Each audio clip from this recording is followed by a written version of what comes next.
మీరు ఒక్కసారి ఆలోచన చేయండి.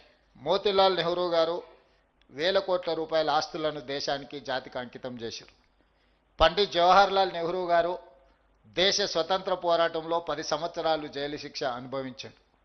శ్రీమతి ఇందిరాగాంధీ గారు ఉక్కు మహిళగా రాణించడమే కాకుండా ఈ దేశం కోసం ప్రాణాలనిచ్చి చివరి రక్తపు బొట్టు వరకు దారం పోసారు.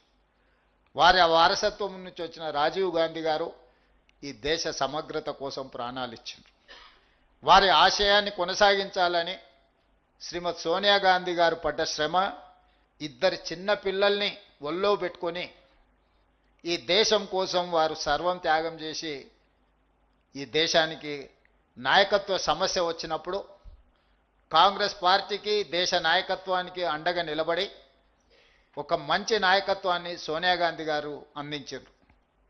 ఇంతమంది వారసత్వంగా మహాత్మా గాంధీ గారు 30 సంవత్సరాలు బ్రిటిషర్స్ మీద పోరాటం చేసి స్వతంత్రం సాధిస్తే బ్రిటిషర్స్ కూడా మహాత్మా గాంధీ గారి మీద లాఠీ ఎత్తడానికి భయపడ్డారు.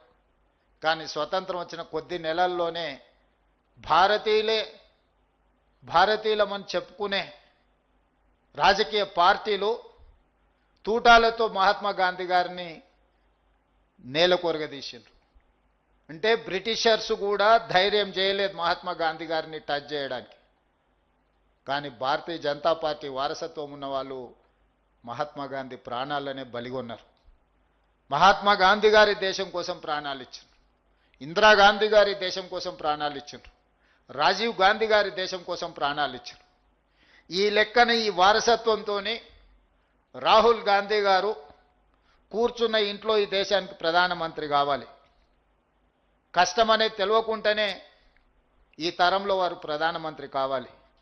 కానీ ఇంత వారసత్వం ఉన్నా, ఇంత త్యాగ చరిత్ర ఉన్నా రాహుల్ గాంధీ గారు కన్యాకుమారి నుంచి కశ్మీర్ వరకు మండు టెండల్లో మంచు కొండల్లో 150 రోజులు 4000 కిలోమీటర్లు పాదయాత్ర చేసిండు.